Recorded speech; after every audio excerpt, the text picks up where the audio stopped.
Really appreciate everyone who's here, and you know that at the end of the events, usually there's like smaller crowd, but you know that these are the people who really care. So thank you very much. Um, my name is Yvette, and today I'm going to talk about AI and content moderation. Just a little bit about myself. I'm from the New Jersey Institute of Technology. We're a small-ish university that focuses mainly on engineering and computing.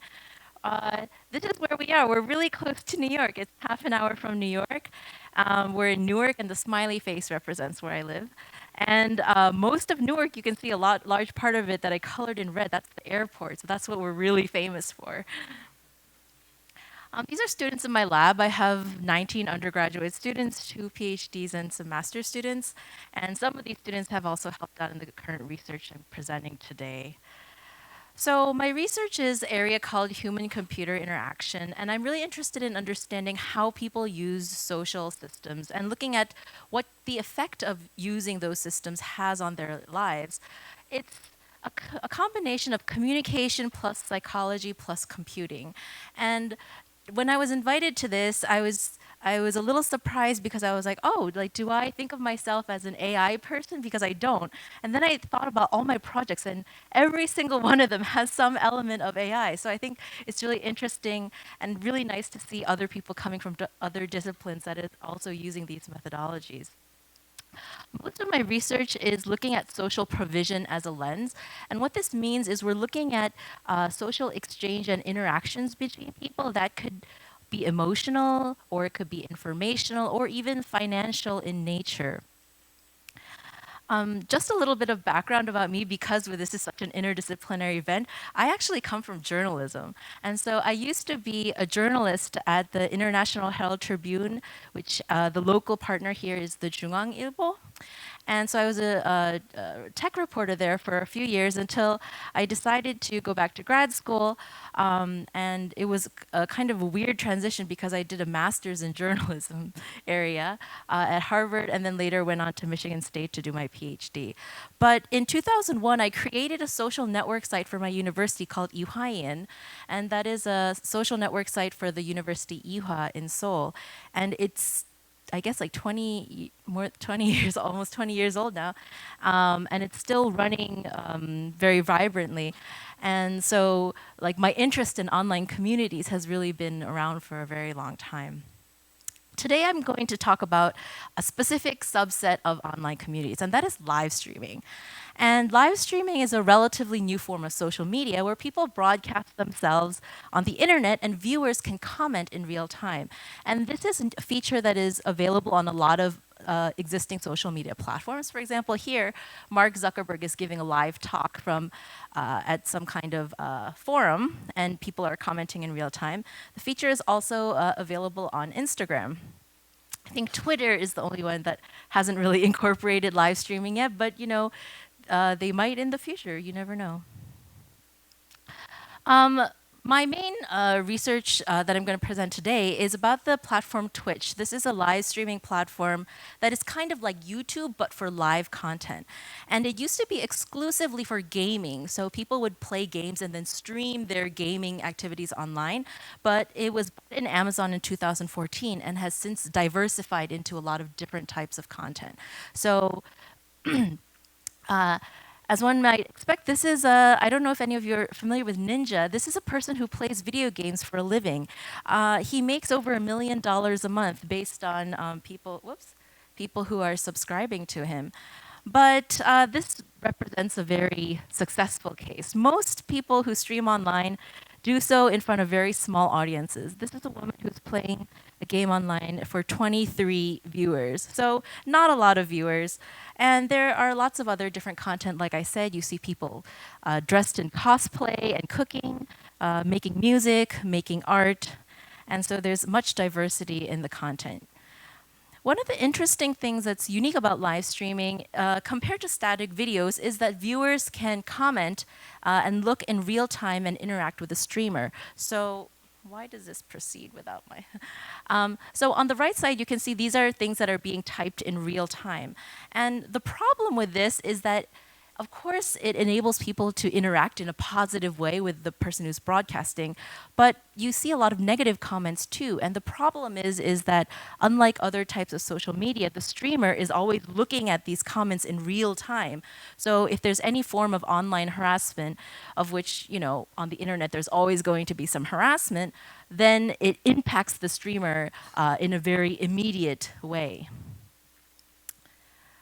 So I've been studying Twitch for like almost 3 years now. That involves a lot of different methodologies, including over 300 hours of observing people on Twitch. And I know this sounds like a very fun job, but when you're doing it very systematically, it's actually, it can be very challenging. We also have dozens of interviews with moderators and streamers themselves who we recruited through well as in person. These are my students. We went to TwitchCon, which is a convention for Twitch streamers, and there we tried to like grab people who were attending the convention and giving them surveys and interviews and things like that. Ongoing, some projects related to Twitch are developing moderation algorithms and tools and interventions to reduce moderator stress. But today I'm going to talk about the first part, the more behavioral research. So just a little bit about moderation. Moderation happens mainly through 3 different ways. One way is crowdsourced moderation, and that's when people who are viewing flag the content if they think it is inappropriate. And then it is reviewed by other moderators who are hired by the company.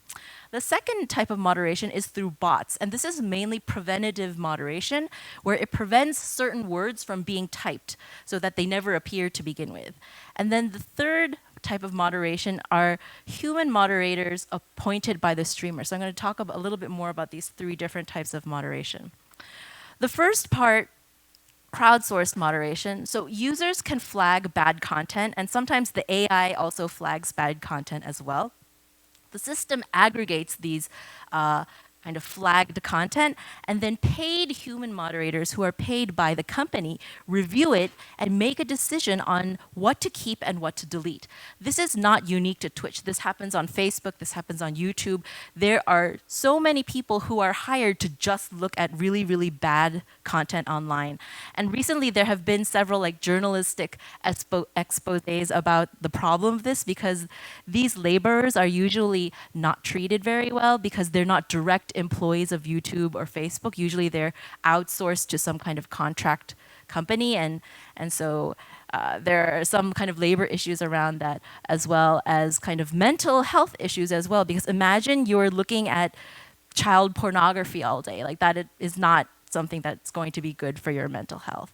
So those are some of the kind of problems that happen with crowdsourced moderation.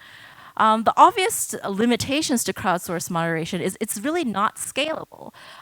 This is I put that picture of Santa with lots of letters there because, unrealistically, Santa cannot read all the mails, which is why he's like a fictional figure, right?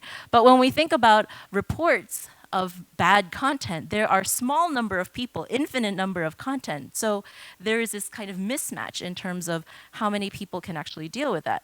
And so what companies do is, even if they have a list of things that they want to ban, sometimes they have to prioritize. So for example, as a little thought exercise, on the right side are things that Facebook does not allow on its site, which include child pornography, human trafficking, call for organized terrorism, animal abuse, nudity, drug distribution. If you had to make a choice, which one should we focus on first? And when it comes to that, it's a very difficult decision because people have different values. Now, another limitation is what we call AI error, and this is identifying false positives. So this is an example of my friend uploaded a picture of this pen that was a highlighter, dual color highlighter that she thought was really cool, and then she started getting advertisements about like preparing for a baby because it misread this as some kind of pregnancy test. So that is always a problem. And then we have the time gap, which I don't have an image for. But when somebody reports a bad content, there's a time gap between when the person reports it and then when it's reviewed. So what happens is during that time gap, this bad content is still going to exist online, and that is also a problem. And then the final one is uncertain standards. So for example, I don't know if you heard about this controversy really on Facebook, was Facebook does not allow child nudity or any nudity. So but child nudity in particular. This is a very famous picture from, of a Vietnamese girl during the World War, and it's historically a very famous picture that won awards and such. And this was banned on Facebook, so people were very upset about it because it has this historical significance. But at the same time, if this is not allowed, if this is an exception, what are the rules for exceptions or not? And then that becomes very unclear. In terms of, so moving on to AI moderation, like I said, most of it is preventative. So if you type in a bad word, sometimes the system itself will just not allow it to appear on the screen.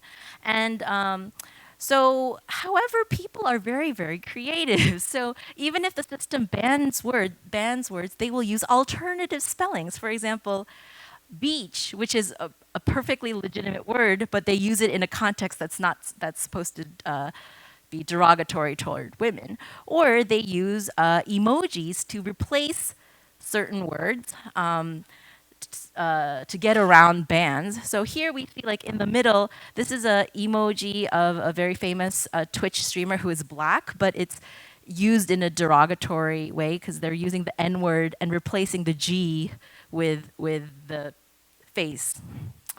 So currently we're working with Dr. Cha to kind of work more about like how can we detect hate speech that involves emojis. Another thing is that the emoji itself might seem okay, but it's not in context-specific cases. So for example, in China, this really cute smiley face with a hand means "I hate you, go away." So this is something where the system will not understand it, but in that particular cultural context, everyone will know that it's like a really mean emoji. So moving on to human moderation. Human moderation, like before I was talking about commercial moderators who are employed by the company, but then there is a huge amount of people who are volunteers, and they are unpaid and they work alongside the AI. And there's a lot of tools that have been developed to help the moderators, and I'm not going to go into a lot of detail related to that. But here you see, this is a person who creates quilts and streams that on Twitch. And in the chat, the moderators are indicated with the green sword badge. And so you see that there's Nightbot on top, which is AI moderator, and then the one beneath is Flying Pink Monkey. She's a human moderator. And so both of them actually participate in different capacities at the same time. Human moderators are in some way superior to AI moderators at the present because they can understand context. But the problem is they have to be looking at that at the same time as the stream is happening. So it's very, very labor intensive. There's lots of limitations of human moderators. I'm just going to name a couple of them. The first one is like, how do you even recruit a human moderator? These people are not paid, and so how do you get someone to watch your stream for free and do all this free work for you? And so one of the papers that I presented at one of our conferences called Kai this year is kind of talking about this process and how people go about in finding moderators. And it's a very ad hoc, very messy process that really needs a better way of recruiting these people. The second one is relational difficulties with streamers. So moderators are kind of helping out the streamer, so there's a lot of relationship things involved as well. And as you can imagine, when two people come together, there's always some kind of conflict that arises out of that relationship. Coming up with rules and stylistic differences is also a problem because, if you have an AI, you can tell it, okay, you can set the parameters, but when you have humans, how will you set their like almost infinite number of cases, and for people to agree upon what is okay and not, that also creates a conflict. So for example, some people think using swear words should be banned, but then somebody else might think, well, you know, that's actually okay. And so when we were kind of interviewing and surveying people about what they think is appropriate, like people were not on the same page. It was really all over the place. Next, we have lack of appreciation. So a lot of times streamers employ people who are kind of like their super fans, but they kind of forget to thank their moderators for doing the hard work. So that kind of thing is also a problem. And finally, psychological tools of dealing with negativity. So this is something that's like very unique to humans, which is not just for volunteers, but also paid moderators as well. As if you're constantly looking at bad content, you know, you can imagine that does not do very well for your well-being. But on top of that, on Twitch, when people are banned, sometimes they start harassing the person that banned them. So we talk to moderators who, for example, in extreme cases, they receive death threats from people who were banned on Twitch. So and that's something that Twitch does not hold any responsibility for. So there's a lot of issues, to say the least, going on there. Finally, so there's lots of, I think, a lot of opportunity for AI in content moderation. A lot of it, I think, is building on the limitations. And one of the reasons that why we started off with behavioral research before we started developing things was because we wanted to identify where the gaps and the holes were. So currently in crowdsourced moderation, it's mainly binary, like you flag something as inappropriate or not, but it needs to move beyond that. And with we need to kind of improve the algorithms because currently it's very simplistic and based on only banning certain words, and we can do better than that. In terms of human moderators, I think there's a lot of opportunity in creating tools for them to be able to scale labor, and also think about not just how AI can help moderation, but how AI can help reduce their labor pressure. So for example, if you're looking at like extreme photos of people being mutilated on YouTube, if you have if the AI can know that it's something like that, then it could perhaps blur the picture a little bit so it's not as disturbing when the person sees it. So these are ways in which AI could possibly be used to kind of reduce that labor. Finally, from a technical issue, there's a speed issue. So in terms of processing this data real time, that's something that we also need to work on. Also, usability and visualization. Currently, a lot of the content moderation is based on algorithms that are not very good for end user use. But the moderators who are working on this, they're usually not very technologically savvy. So we need ways to visualize the data so that they can process the data in an easier way. And then finally, I think this is why like interdisciplinary work is so important. But there are a lot of like policy and labor issues because there are also human moderators working on this project. And usually when companies are employing these human moderators, they absolve themselves of those issues because they're outsourced. But there are increasing concerns about whether or not, for example, companies like YouTube and Facebook, should they hold more responsibility to take care of these people who are moderating their content. So those are kind of like ongoing things to think about for the future. Just wanted to really quickly introduce my other AI projects. We have like AI for mental wellness and loneliness, AI for outer space, which is kind of like a new pet project, which is looking at how we can use AI to improve the living conditions for people who are working Arctic or outer space.